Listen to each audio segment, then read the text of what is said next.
விழாவின் சிறப்புரையாக மாண்புமிகு தமிழ்நாடு முதலமைச்சர் கலைஞர் M.ANANDAKRISHNAN அவர்களை அழைக்கிறோம். We now request the Honorable Chief Minister of Tamil Nadu to deliver the special address.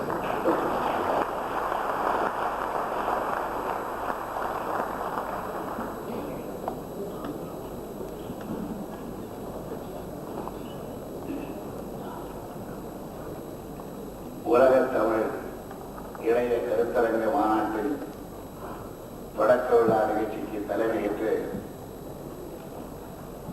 வேறு அலுவல் காரணமாக விடைபெற்றுக் கொண்டுள்ள தமிழக ஆளுநர் மேலவை வாசனாவில் என்ற அவர்களே, தொடக்க உரையாற்றிய தமிழக கல்வி அமைச்சர் மாண்புமிகு பேராசிரியர் அன்பழகன் அவர்களே, சிறப்புரை நிகழ்த்திய மலேசிய பொதுப்பணித்துறை அமைச்சர் மாண்புமிகு தத்தோஸ்ரீ சாமுவேல் அவர்களே, இலங்கை கால்நடை வளர்ப்பு மற்றும் தோட்ட கட்டுமானத்துறை அமைச்சர் மாண்புமிகு தொண்டைமான் அவர்களே, மொரிஷியஸ் நாட்டு கல்வி மற்றும் விஞ்ஞான ஆய்வுத்துறை அமைச்சர் மாண்புமிகு ராமசாமி சிதம்பரம் பிள்ளை அவர்களே, புதுவை மாநில முதலமைச்சர் மாண்புமிகு தம்பி R.V. ஜானகிராமன் அவர்களே, சிங்கப்பூர் நாட்டு வல்லுநர் குழு தலைவர் உயர்திரு நா. கோவிந்தசாமி அவர்களே, வரவேற்புரையாற்றிய வரவேற்பு குழு தலைவர் தம்பி முளத்தொலி மாறன் அவர்களே, தமிழ்நாடு மாநில உயர் கல்விக்குழு துணைத் தலைவர் டாக்டர் அனந்தகிருஷ்ணன் அவர்களே, எங்கள் அழைப்பை ஏற்று வருகை தந்துள்ள தமிழ் ஆர்வலர்களே, நண்பர்களே, தமிழக அமைச்சர் பெருமக்களே, உங்கள் அனைவருக்கும் என்னுடைய வணக்கத்தையும் நன்றியையும் தெரிவித்துக் கொள்கிறேன்.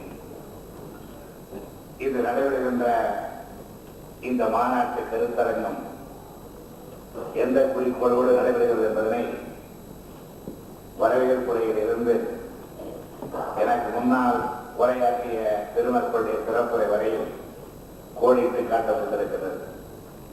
தமிழ் மென்பொருள் தொழில் மேம்பாடு, பள்ளிகளில் கணினி அறிமுகத்திற்கு பாடத்திட்டத்தை உருவாக்குதல், அனைத்து துறைகளிலும் கணினியை பயன்படுத்துதல் ஆகியவற்றுக்கு உதவும் வகையில் டாக்டர் திரு அனந்தகிருஷ்ணன் அவர்கள் தலைமையில் துணைக்குழு ஒன்று 8/10/98 அன்றைக்கே அமைக்கப்பட்டுள்ளது.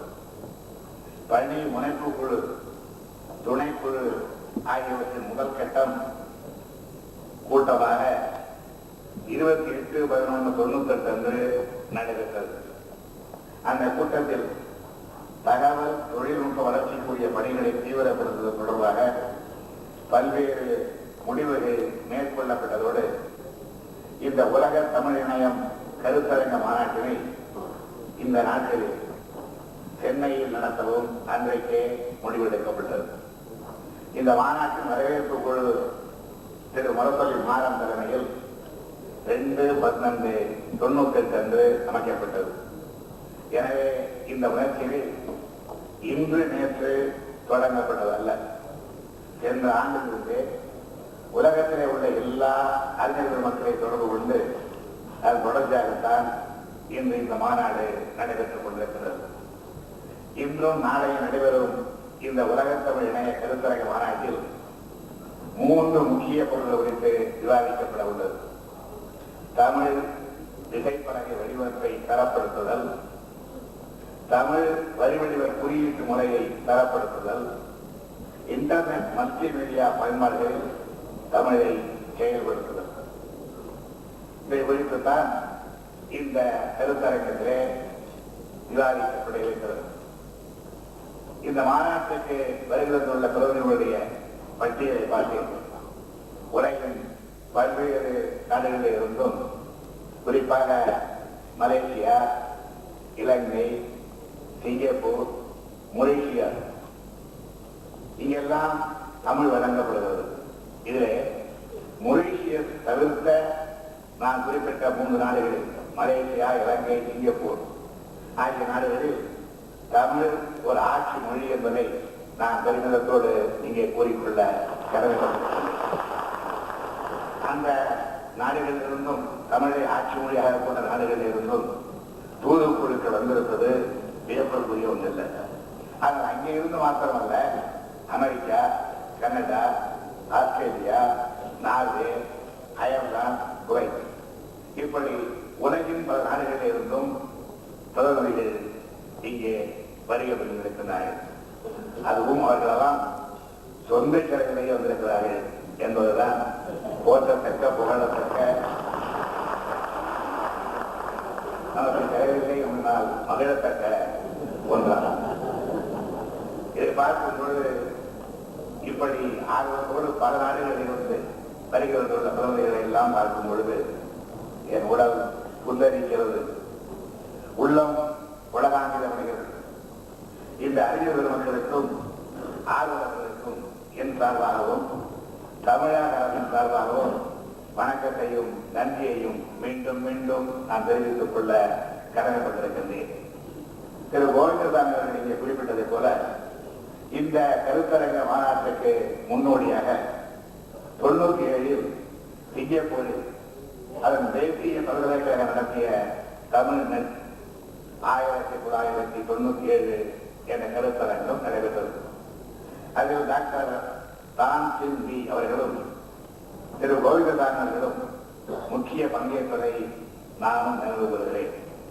அந்த கருத்தரங்கிற்கு தமிழக அரசு சார்பாக தமிழக அமைச்சர் முனைவர் தமிழ்குடிமகனை நான் அன்றைக்கு அனுப்பி வைத்ததையும் நம்முடைய கோவிந்தசாமி அவர்கள் இங்கே சுட்டிக்காட்டினார்கள். அந்த மாநாட்டில் கணிப்பொறி இணையத்திலும் தகவல் நெடுஞ்சாலையிலும் ஒருவருக்கொருவர் தொடர்பின்றி ஏற்பட்டுள்ள குழப்பத்தை கருத்தரங்கிலே கலந்து கொண்டவர்கள் அன்றைக்கு சுட்டிக்காட்டினார்கள். அதாவது அவர்கள் நோயை கண்டறிந்தார்கள், மருந்தை அப்பொழுது காணவில்லை. அந்த நோய்க்கு மருந்து கண்டுபிடிக்கத்தான், அதற்கு பரிகாரம் காணத்தான் இந்த மாநாட்டையும் கருத்தரங்கையும் நாம் கூட்டியிருக்கிறோம் என்று சொன்னால் அது தவறல்ல, நிலையாகாது. அறிஞர் பெருமக்களாகிய நீங்கள் ஒரு முடிவை எடுத்து அதை இந்த மேடையிலே நாம் மலேசிய நாட்டு அமைச்சர் மாண்புமிகு டத்தோசி சாமி அவர்களும், இலங்கை நாட்டு அமைச்சர் மாண்புமிகு தொண்டைமானவர்களும், சிங்கப்பூர் சார்பாக வந்துள்ள கோவிந்தசாமி அவர்களும், மொரிஷியஸ் நாட்டு அமைச்சர் மாண்புமிகு ராமசாமி சிதம்பரம் பிள்ளையும், புதுவை முதலமைச்சர் மாண்புமிகு ஜானகிராமனும் ஏற்றுக்கொண்டு விட்டால் அதை தமிழ் ஊரும் நல்லுலகே ஏற்றுக்கொண்டதாக பொருள் என்று நான் கருதவில்லை. மென்பொருள்களை தயார் செய்யும் தனியார் துறையும் இதை வரவேற்கும் என்பதில் ஐயமில்லை. நாளைக்கு நீங்கள் எடுக்க போகிற முடிவைத்தான் சொல்லுகிறேன். ஏனெனில் தமிழக அரசு பிரம்மாண்டமான முறையில் தகவல் புரட்சியை மக்களிடத்தில் எடுத்துச் செல்வதில் தீவிரமாக இருக்கிறது. தமிழ்நாட்டில் நிர்வாகத்தின் அனைத்து துறைகளிலும் கணிப்பொறியை நுழைத்திட தமிழக அரசு இருக்கிறது. இம்மாநாடு அங்கீகரிக்கும் மென்பொருள்களைத்தான் இனிமேல் தமிழக அரசு வாங்கும் என்ற உறுதியையும் இங்கே நான் தெரிவித்துக் கொள்கின்றேன். அதுபோலவே அதுதான் மலேசியாவிலும், இலங்கையிலும், மொரீஷியத்திலும், சிங்கப்பூரிலும் மற்றும் தமிழ் கூறும் நல்லுலகம் முழுவதும் பயன்படுத்தப்படும் என்று நம்புகின்றேன். எனவே தனியார் துறை இதை கவனிக்க தவறாது என்று கருதுகின்றேன். ஆனால் ஒன்று, கருத்தரங்கில் ஒருமித்த முடிவை எடுக்க வேண்டும் என்று கேட்டுக்கொள்கின்றேன். 2 தமிழர்கள் ஒன்று கூடினால் கூடுவது சிரமம், கூடினால் தகராறுதான், போதுதான் என்பதை அனுபவ ரீதியாக நாம் எல்லாம் அறிவோம். அந்த காலத்தில் அந்த காலத்திலேயே ஒட்டக்கூட்டமும் புகழேந்தியும் போட்டுக் கொண்ட சண்டை நமக்கு இலக்கிய ரீதியாக பல எடுத்திருக்கின்றன. நாம் இங்கே நடைபெறுகின்ற இந்த கருத்தரங்கத்தை சிங்கப்பூரில் நோயை கண்டுபிடித்தோம், இங்கே மருந்து கண்டுபிடிக்க கூடியிருக்கிறோம் என்று சொன்னேன். ஒரு நிகழ்ச்சியை தருவது மருத்துவர்கள், சிறந்த மருத்துவர்கள், வலது உறுதிய மருத்துவர்கள், ஆற்றமிக்க மருத்துவர்கள் ஒரு 4 பேர் கூட்டினால் ஒரு கருத்தை, ஒருமித்த கருத்தை எடுப்பது கஷ்டம். மருத்துவர்களை போலத்தான் இங்கே கூடியிருக்கிறீர்கள். ஆனால் ஒருமித்த கருத்தை எடுக்க வேண்டும் என்று கேட்கப்படுகிறேன். ஒரு நிகழ்ச்சி வரவேற்பு குழு தலைவர் தம்பி மருத்துவரை மாணவருடைய தம்பி செல்வம் அவருக்கு ஒரு 10 அல்லது 15 ஆண்டுகளுக்கு முன்பு திடீரென்று இதயத்திலே வலி ஏற்பட்டு ஆபத்தான கட்டத்திலே சென்னை மருத்துவமனையிலே அனுமதிக்கப்பட்டார். நான் அப்பொழுது மதுரையிலே ஒரு கூட்டத்திலே பேசிக் கொண்டிருக்கிறேன். எனக்கு தகவல் வந்து அங்கிருந்து காலையிலே புறப்பட்டு சென்னைக்கு வந்து கொண்டிருக்கிறேன். அதற்கிடையில் அந்த இரவு நடைபெற்ற ஒரு நிகழ்ச்சி, இருதய வலி ஏற்பட்டவர்கள் ஓய்வெடுத்துக் கொள்ள வேண்டும், தூங்க வேண்டும். தூங்க வைப்பதற்கு என்ன செய்யலாம் என்று இரவு 10 மணிக்கு தொடங்கிய மருத்துவர்களுடைய ஆலோசனை 4-5 மருத்துவர்கள், தலைசிறந்த மருத்துவர்கள், இதய சிகிச்சைக்காகவே தனியாக படித்த மருத்துவர்கள் விவாதித்தார்கள். ஒருவர் வேலையும் கொடுத்தால் தூக்கம் வரும், அது கொடுக்கலாம், கொடுக்கக்கூடாதுன்னு இன்னொரு மருத்துவரை, இல்லை பெக்கட்டில் இன்ஜெக்ஷன் தான் போட வேண்டும் என்று இன்னொரு மருத்துவர். ஏறத்தாழ 2 மணி நேரம் விவாதம் நடைபெற்றுக் கொண்டிருக்கும் பொழுது அந்த அறைகளில் இருந்து நர்ஸ் வெளியே வந்தார்கள். என்ன செய்கிறார் பேஷண்ட் என்றால் நன்றாக புரிந்துவிட்டார். பேஷண்ட் தூங்கலாம், அறிஞர் மக்களே, தமிழை தூங்க விட்டுவிடக்கூடாது.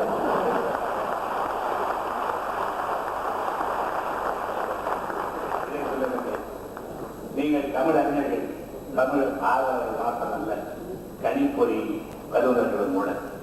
எனவே உங்களிடம் சயின்டிபிக் டெம்பர், விட்டுக் கொடுக்கும் விஞ்ஞான மனப்பான்மை இருக்குவது நம்புவதில்லை. நீங்கள் எவ்வளவோ கஷ்டப்பட்டு எத்தனையோ இரவுகள் கண்டுபிடித்து உங்கள் நன்கொடரை கண்டுபிடித்திருப்பீர்கள், எனக்கு தெரியும். எனவே ஒவ்வொருவரும் தன் குஞ்சுதான் பொங்குஞ்சு என்று கருதக்கூடும், அது தவறில்லை. ஒரு வகையில் நானும் ஒரு படைப்பாளி தான், உங்கள் உணர்வுகளை கேட்க புரியாது. ஆனால் தகவல் புரட்சி காற்று தீயாக பரவி கொண்டிருப்பதை மறந்துவிடக்கூடாது. இன்று கண்டுபிடிக்கப்பட்டது அடுத்த மாதம் பழத்தாகிறது. அத்தகைய வேகமான முன்னேற்றங்கள் மின்னல் வேகத்தில் நடைபெற்றுக் கொண்டிருக்கின்றன. இந்த மின்னல் வேக வளர்ச்சியில் நாம் பின்தங்கிவிடக்கூடாது. நம் மொழி, தமிழ் மொழி பின்தங்கிவிடக்கூடாது. எனவே தர நிர்ணயம் செய்த வாரி என்று உங்களை எல்லாம் அழைக்கின்றேன். இது TamilNet 1999. இதிலே குறைகள் இருந்தால் TamilNet 2000 அவற்றை சரி செய்து கொள்ளலாம் என்று கூறி உங்கள் நல்ல முடிவுகளை எதிர்பார்த்து நாளை சந்திக்கிறேன். நாளைதான் முக்கியமான நாள், முடிவுகள் எடுக்கப்பட நாள், முடிவுகள் அறிவிக்கப்பட இருக்கும் நாள். அந்த முடிவுகளை நிறைவேற்ற தமிழக அரசு என்ன செய்யும் என்று நான் அறிவிக்க இருக்கின்ற நாள். கணிப்பொறியும் இணையமும் நமக்கு தோழனாக, தொண்டனாக, அறிவு முகட்டும் ஆசானாக மாற்ற இன்றும் நாளை எடுக்கப்படும் முடிவுகள் உதவும் என்று குறிப்பிடுகின்றேன். இங்கே தொடக்கத்திலே தமிழ்தாய் வாழ்த்து பாடப்பட்டது. நீராறும் கடவுள் செல்லமடம் கீழோடவும் சீராறும் அவர்களென கேழ்வர கண்டவதில் என்ற தமிழ்தாய் வாழ்த்து. அந்த தமிழ்தாய் வாழ்த்தை நான் முதலமைச்சராக பொறுப்பேற்ற அந்த காலகட்டத்தில் தான் அறிமுகப்படுத்தேன். இப்பொழுது உலகமென்று இருக்கின்ற தமிழர்கள் தங்களுடைய தமிழ்தாய் வாழ்த்தாக இதை ஏற்றுக்கொண்டிருக்கின்றார்கள். மனோரமணி சுந்தரனாக இருக்கிற தமிழ்தாய் வாழ்த்தில் 2 வரிகளை கூட நீக்க வேண்டியதாயிற்று. ஏனென்றால் பிற மொழியை, அம்மொழியை வாழ்ந்த நேரத்தில் பிற மொழி நிகழப்படாததற்காகத்தான் ஆரியம் போல் உலக வழக்கு அழிந்து ஒழிந்து சிதையாவும் செயல்களை பெற வேண்டும் என்ற வரிகளை மாற்றி அமைத்தோம். ஆரியம் ஒழிந்து விட்டது என்று சொல்ல வேண்டிய அவசியம் இல்லை என்பதற்காக அது சேர்க்கப்படவில்லை. அது மாத்திரமல்ல, மங்கள விழாக்களை அழிந்து ஒழிந்து என்ற சொற்கள் வேண்டாம் என்பதற்காகவும் அதை மாற்றி அமைத்தோம். இந்த உலகமெங்கும் இருக்கின்ற தமிழர்களுடைய தமிழ்தாய் வாழ்த்தாக இந்த வாழ்த்து அமைந்திருக்கின்றது. பாரதியார் சொன்னார், செங்கடியில் 8 திக்கும் கலை செல்வங்கள் யாவும் ஒன்று எங்கு கற்பி என்று சொன்னார். கலை செல்வது என்றால் கலை மாத்திரமல்ல, தொழிற்கலை, விஞ்ஞானக்கலை எல்லாம் அந்த கலை செல்வத்திலே அடங்கும். புரட்சி கவிஞர் பாரதிதாசன் பாடினார், உலகியலின் அடங்கலுக்கும் துறைதோறும் நூல்கள் ஒருத்த தயையில்லாமல் ஊரறியும் தமிழில் சரபரன எவ்விடத்தும் பாய்ச்சிவிட வேண்டும். எங்கள் தமிழ் உயர்வென்று நாம் சொல்லி சொல்லி தலைமுறையில் பல கழிப்போம், குறை கலைந்தோம் இல்லை. எங்கள் தமிழ் உயர்வென்று நாம் சொல்லி சொல்லி தலைமுறையில் பல கழிப்போம், குறை கலைந்தோம் இல்லை. தகத்தகாய தமிழை தாழ்விப்போம் வாரி என்று பாரதிதாசன் பாடினார். நான் தமிழர், எனது நாடு தமிழ்நாடு, எனது மொழி தமிழ் மொழி, தமிழ் மொழியாக எல்லாம் என் உறவினர், என் சமூகம் தமிழர் சமூகம், என் ஜாதி தமிழ் ஜாதி, தமிழ் நலனே என் மதம், என் கடமை தமிழ்நாட்டு ஊழியம், என் தெய்வம் தமிழ் அணங்கு, என் மந்திரம் தமிழ், என் தோத்திரம் என் தாய் வாழ்க என்று தமிழனாக பிறந்த ஒருவனும் தலைநிமிர்ந்து கற்பிக்க வேண்டும் என்று கூறியவர் சுதானந்த பாரதியார். இந்த சொற்களை எல்லாம் இதயத்திலே பதிய வைத்துக் கொண்டு அந்த தமிழ் வரவிட எனக்கு முன்னால் இங்கே சிறப்பு ஆசிரியரெல்லாம் எடுத்து காட்டியதை போல எல்லா துறையிலும் தமிழை பயன்படுத்துகிற நல்வழியை, உற்ற வழியை, உரிய வழியை நாளைக்கு காணுங்கள், கண்டு அறிவியலிருந்து கற்று இந்த அளவில் என் உரையை நிறைவு செய்கின்றேன். வணக்கம்.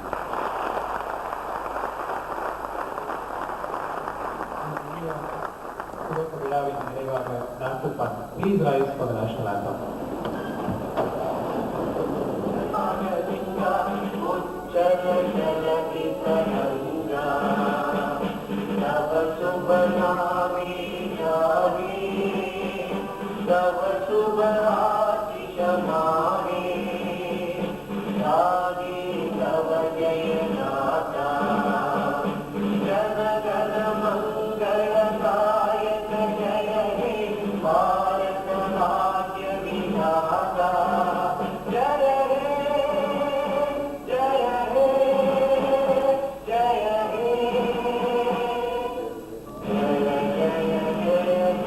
Dignitaries and dear delegates, we now commence the technical session 1. The session is titled Standardization Concepts.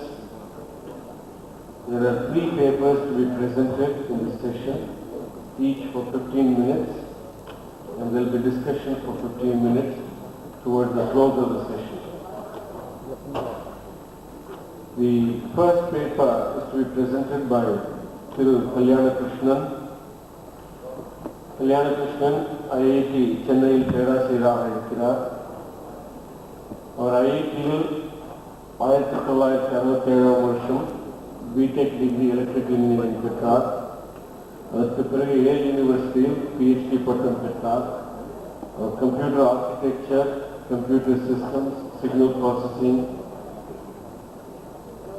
இதில் ரிசர்ச் செய்திருக்கிறார். பல வருடங்களாக அவர் ஐஐடியில் தமிழ் மற்றும் பல இந்திய மொழிகளை கம்ப்யூட்டரில் உபயோகப்படுத்துவதில் ஆராய்ச்சி செய்து இம்ப்ளிமெண்டும் செய்திருக்கிறார்.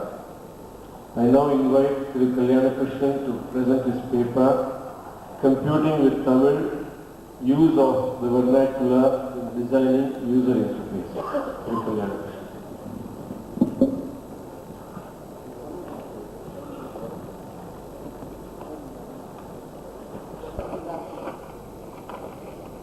Being the first session, and as Professor M.ANANDAKRISHNAN mentioned to you, it will be a warm-up session.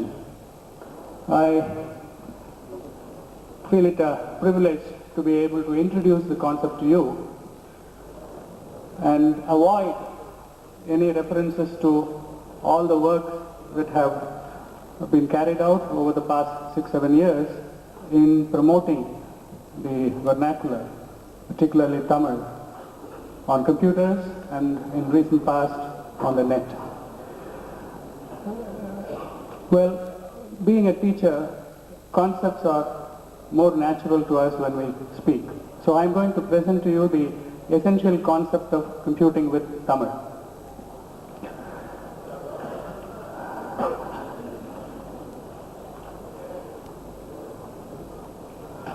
As I see it, there are 2 aspects to it. One is seeing Tamil on a computer, the other is processing Tamil using a computer. Dealing with the script is the process of displaying Tamil on the computer. Whereas dealing with linguistic aspects of the language is processing Tamil. The problem of seeing Tamil on a computer is a well-defined problem, whereas the other one is not yet well-defined. The next point to remember is that there are many solutions available to date. But for the processing aspect of Tamil, there are a few solutions. The first problem is essentially an input-output problem, just getting Tamil in and showing it on the screen. But on this side, it is a text processing problem, fairly important one. The methods used for Roman alphabet or character set work well for Tamil if only display has to be handled, whereas we need unique and new methods for dealing with Tamil if we have to process it properly. Now I'm going to give you an example of how the string Tamil Mori might be shown on a computer screen for you, either from a program or from a web browser on the internet. It is basically shown as a mixture of 10 shapes. These are defined in the fonts which people may use. And of these, there are 7 different glyphs which you can see, distinct ones which build up the string. And these substrings do not have any relationship to the actual language. On the right side, we see that if you view it from a linguistic angle, it has 5 letters. It has 1 மெய்யெழுத்து and 4 உயிர்மெய்யெழுத்துக்கள். And substrings are easy to process. So the stage is set for looking at information as you see on the other side, rather than on the left side. The left side is the conventional approach which almost everybody is aware of.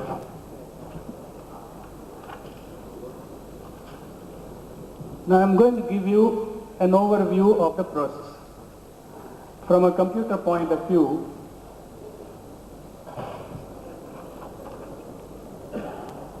there is a input mechanism from an input device and an input processing module which forms the input interface that takes you to the text processing module, which has some storage for the information, which we may call the internal representation, and you have the output processing module and the output interface giving you output on a bitmap device.